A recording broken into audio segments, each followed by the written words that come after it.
कमा लो। क्या दिक्कत हुई है जो आप यहाँ पे आर्ट फैकल्टी एग्जाम में यहाँ पे गेट नंबर 4 पे बैठे हुए हैं? हमारी जो हॉस्टल की तीनों अथॉरिटीज़ हैं उन्होंने हमें मेंटली बहुत हरास करा है। उन्होंने फ़ी हाइक की बात करी है और वो हर साल फ़ी हाइक करते हैं और वो हर साल बढ़ता ही जाता है। और ना तो हमें ड्यू से, और उनका कहना है कि हमें ड्यू से कोई भी फ़ंड नहीं मिलता है और उनके फ़ंड्स कहीं पे भी क्लियर नहीं है। वो कहीं पे भी हमें क्लियरली नहीं बताते कि उनको कहाँ से फ़ंड मिलता है। अकॉर्डिंग टू देम हमारा हॉस्टल सेल्फ़ फाइनेंस्ड है और वो सारे स्टूडेंट्स की फ़ीस से ही चलता है। तो हम कहना चाहते हैं उनसे कि आप जो है सारे बॉयज़ हॉस्टल जितने भी हैं यहाँ कैंपस के अंदर, जितने भी गर्ल्स हॉस्टल भी है, वहाँ पे भी हॉस्टल्स में ड्यू एडमिनिस्ट्रेशन से फ़ीस मिलती है, उन्हें फ़ंड मिलता है। तो हम चाहते हैं कि हमारा भी जो है एटलीस्ट सेमी फंडेड हो ताकि हमारा जो फाइनेंशियल बर्डन है वो कम हो। सर अभिलाषा।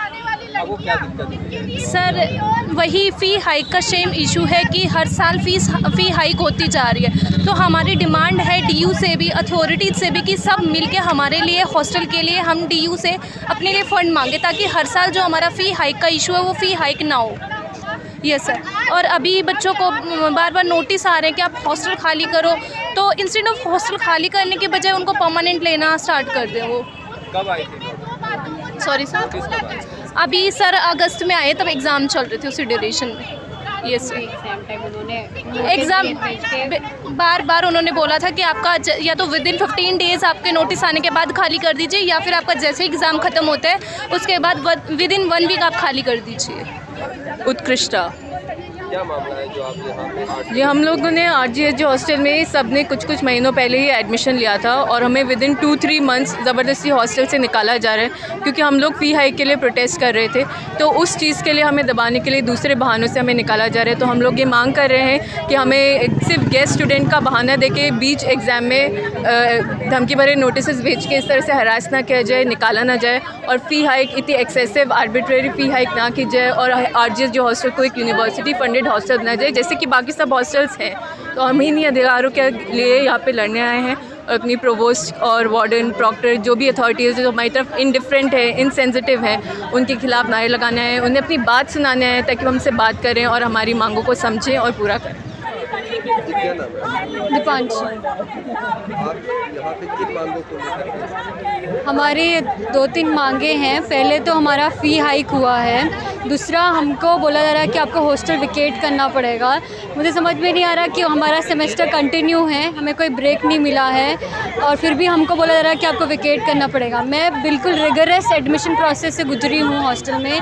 मुझे एटलीस्ट 5 दिन सारे फॉर्म सब कुछ वो करने में 1 महीना पूरा लगा है इस हॉस्टल में आने में, क्योंकि फॉर्म भरना पड़ता है, चक्कर लगाने पड़ते हैं, इतने सब मतलब इतने सारी डिटेल्स मांगते हैं, सर्टिफिकेट से लेके पापा का सर्टिफिकेट से लेके सब मांगते हैं। और फिर मैं आई हूँ और मेरा मेरिट पे हुआ है, मैं टॉप 10 लिस्ट में थी और फिर मेरा इस एडमिशन मतलब यहाँ पे हुआ है। अब मुझे समझ नहीं आ रहा है, मतलब ये बोल रहा है कि आपको वेकेट करना पड़ेगा। मुझे समझ नहीं आया क्यों वेकेट करना पड़ेगा, मेरा सेमेस्टर कंटिन्यू है, बीच में मैं कहाँ जाऊँगी, कोई ब्रेक नहीं है, मेरी क्लासेस ऑन है और किस बेसिस पे बोल रहे हैं कुछ नहीं। हमारे अगर मैं बता दूं जिस कॉम्प्लेक्स में हमारा हॉस्टल है वहाँ पे 3-4 हॉस्टल और है और उस कॉम्प्लेक्स में किसी को भी नहीं बोला गया वेकेट करने के लिए, खाली करने के लिए, हमको ही बस बोला गया है और मैडम के पास उसके लिए कोई बेसिस नहीं है। नोटिस वगैरह आया था? नोटिस आया था लेकिन उस नोटिस का कोई बेसिस ही नहीं, मतलब आप बीच एग्ज़ाम्स में निकाल के मेल कर रहे हो। कब आया था एग्जाम से?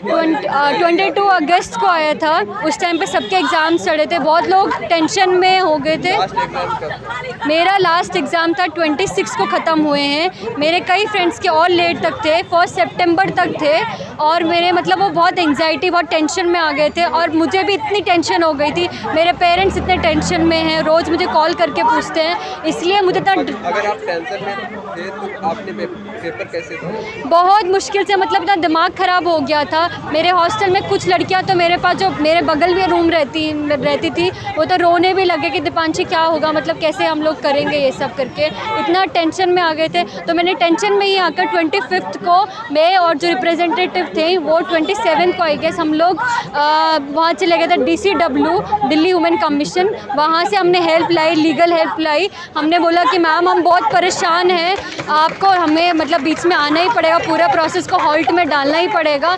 वो हमारी हेल्प में आए हैं, नहीं तो हम लोग 31 को जो अगस्त को ये हमको हॉस्टल से बाहर निकाल चुके होते थे। हाँ जी, और फिर भी वो नहीं मानी, फिर भी उन्होंने 2nd को या 31 को ही उन्होंने 12 बजे मतलब एक मेल निकाला। उसमें वो बोलती हैं आपको जो आपका फ़ीस स्ट्रक्चर है उसी के साथ साथ आपको 200 रुपीज़ एक्स्ट्रा देना पड़ेगा हर दिन का। तो मतलब कुछ भी आर्बिट्री लॉज ला रही है और वो बोलती है कि मुझे किसी बात का भी डर नहीं है, तुम्हें जो करना वो करो। वो इतनी फेयरलेस हो चुकी हैं, वो हम पे हंसती हैं। मतलब जो बच्चे वोकल है उनके आगे नाम के आगे ऑलरेडी टिक हो चुका है, तो मतलब हम निकाले जाएंगे, ये तो पक्का है। क्या नाम है आपका? जी मेरा नाम काजल है। क्या मामला है जो आप यहाँ पे हॉस्टल के बाहर? देखिए हम Rajiv Gandhi hostel for girls, जो कि दिल्ली विश्वविद्यालय का सबसे बड़ा छात्रावास है, विमेंस हॉस्टल है, जिसमें 800 के करीब लड़कियां रहती हैं। हम वहाँ से आए हैं अपने कैंपस में अपना एक प्रोटेस्ट लेकर, अपना एक रेजिस्टेंस दर्ज करने हम यहाँ पे आए हैं। हमारे प्रोवोस्ट, वार्डन, RT जो हमारी हॉस्टल की अथॉरिटीज़ हैं, उनके आर्बिट्ररी रूल्स के ख़िलाफ़, उनकी मनमानी पॉलिसीज़ के ख़िलाफ़ हम अपना प्रोटेस्ट यहाँ पे दर्ज करने आए जी। तो आप क्या चाहते हैं? मतलब जी देखिए, बात ये है, मुद्दा ये है कि हमें एकदम से सडन नोटिस देकर निकाला जा रहा है हॉस्टल से। 22 अगस्त 2022 को हमें नोटिस मिला है, जिसमें हमें बोला गया है कि आपको एग्ज़ाम्स के बीच में हमें नोटिस आता है। 22 अगस्त को हमारे पूरे डिपार्टमेंट के DU में उस टाइम एग्ज़ाम्स चल रहे थे, उस टाइम हमें नोटिस मिलता है कि आपको 22 अगस्त 2022 मतलब हफ्ते के अंदर आपके एग्ज़ाम्स जब भी ख़त्म होते हैं, विदिन अ वीक आपको हॉस्टल खाली करना है। और अगर आपका लास्ट एग्ज़ाम कब? देखिए सबके अलग अलग, सबके लास्ट वीक ऑफ अगस्त में या बच्चों के फर्स्ट वीक ऑफ सितंबर तक भी एग्ज़ाम्स ख़त्म हुए हैं। बहुत सारे बच्चों के अभी सितंबर के फर्स्ट वीक के एंड तक भी एग्ज़ाम्स ख़त्म हुए हैं। और हमें 22 अगस्त को इन्होंने नोटिस देकर ये बोला कि आपको एग्ज़ाम्स के विदिन वीक, एक हफ्ते के अंदर आपको हॉस्टल खाली करना पड़ेगा, और अगर आप खाली नहीं करते हैं तो आपके ऊपर फ़ाइन लगाया जाएगा, डिसिप्लिनरी एक्शन लिया जाएगा। तो फिर हमने जब उसके खिलाफ विरोध किया, उसके खिलाफ हमने ये बोला एडमिनिस्ट्रेशन को कि हम खाली नहीं करेंगे, तो उन्होंने 31 अगस्त को, उसी वीक 31 अगस्त को उन्होंने एक और नोटिस निकाला, जिसमें वो बोल रहे हैं कि आपने क्योंकि हॉस्टल खाली नहीं किया है अभी तक और आप बता भी नहीं रहे हैं आप कब जाएंगे, तो 1 सितंबर से हम आप पे फ़ाइन लगाने वाले हैं। आपको 200 रुपये रहने के और 100 रुपये हमारे खाने का होता है पर डे, तो 300 रुपये के करीब आपको पर डे पे करना पड़ेगा इस हॉस्टल में रहने के लिए। तो उसी के विरोध में, उसी के प्रोटेस्ट में हम आज अपनी कैंपस में इस चीज़ को लेके आए हैं, अपनी बात सुनवाने के लिए, ये बात बाहर तक पहुंचाने के लिए कि इस हॉस्टल में किस तरह की दादागिरी चल रही है, किस तरह के आर्बिट्ररी रूल्स, और हमारी अथॉरिटी को किसी का डर नहीं है। वो विमेन स्टूडेंट्स को कुछ नहीं समझते, उनको जैसा समझ में आता है वो वैसे रूल्स हमारे हॉस्टल पे इम्प्लीमेंट करते हैं, और ये हमें मंजूर नहीं है।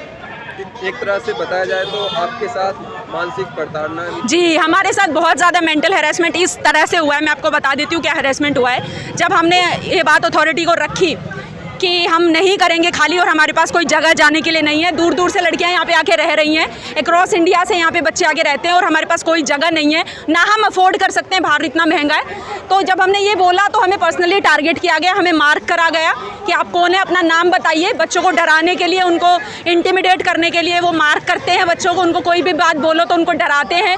बच्चों पे डिसिप्लिनरी एक्शन का भी वो रखते हैं कि आप पे डिसिप्लिनरी एक्शन भी लिया जाएगा, ये सब किया जाएगा जिससे बच्चे ना बोले और वो अपना जो भी उनको करना है वो आप फ्रीली उसको कर सके। जब नोटिस आया था तो आपने पेपर कैसे दिए? जी, हमने बहुत मुश्किल से पेपर दिए हैं, बहुत मेंटल स्ट्रेस के रहते हुए पेपर दिए हैं। मेरे खुद के पेपर बहुत बुरे गए हैं क्योंकि हमारे कांस्टेंट हमारे ये ऊपर फियर चल रहा था कि यार कहाँ जाएंगे, क्या करेंगे, कहाँ रहेंगे, बाहर इतना महंगा है सब कुछ। तो पेपर हमारे बहुत बुरे गए हैं और हमारे पेपर पे भी इसका बहुत ज़्यादा इम्पैक्ट पड़ा है। My name is Mahina. I'm here because it is our right as students to support other students who are being faced with discrimination in this education system. Right to housing is the basic right of any person, and when it comes to students, it is very more important because they're here to study, they're here to better the future of our nation. And the public funded university like DU is supposed to provide safe housing for the students. Because see, for any student from DU, maximum amount that they'll be getting from home will be what? 10,000 to 15,000. Try to find a flat anywhere near North Campus, anywhere. rent will be at least 20,000. Students will not be able to live in peace there. Landlord harassment will be there, everything. And now they feel like hostel will be a safe space. But what are they getting there? Wardens harassment, professors harassment. Is this what we are supposed to face? What are we in jail? We are students trying to study. Why are we being threatened like this? So we are here to lend solidarity to the hostlers who are facing these issues. What's your demand? Demands are already mentioned here, and as people are telling, first of all, the fee hike should be repealed. Like as I told earlier, also it's a public funded university, and it is very evident. Like what are they trying to do by trying to rob the students? So what is the difference between them and these corrupted brokers and landlords that are out here? And also the treatment of students like they are prisoners, like they say the the resident faculties, how they are treating the students. So that should all be evicted, and that should all be removed, and that's not the only thing. The people who have been harassing the students till now, they should also be held accountable. They should not feel like they can do whatever they want and get away with it. So these are our demands. Also, our larger demands include building more hostels. Right. Each hostel in these colleges, each college, how many people can they admit? Maximum 700 to 800 students. 6 lakh students enroll in DU every year. Where are they all going to go? Right. So we need more hostels also, while also making the current hostels function more smoothly. So that is our. Video अच्छी लगी हो तो like करें, share करें और NDV news channel को subscribe करें।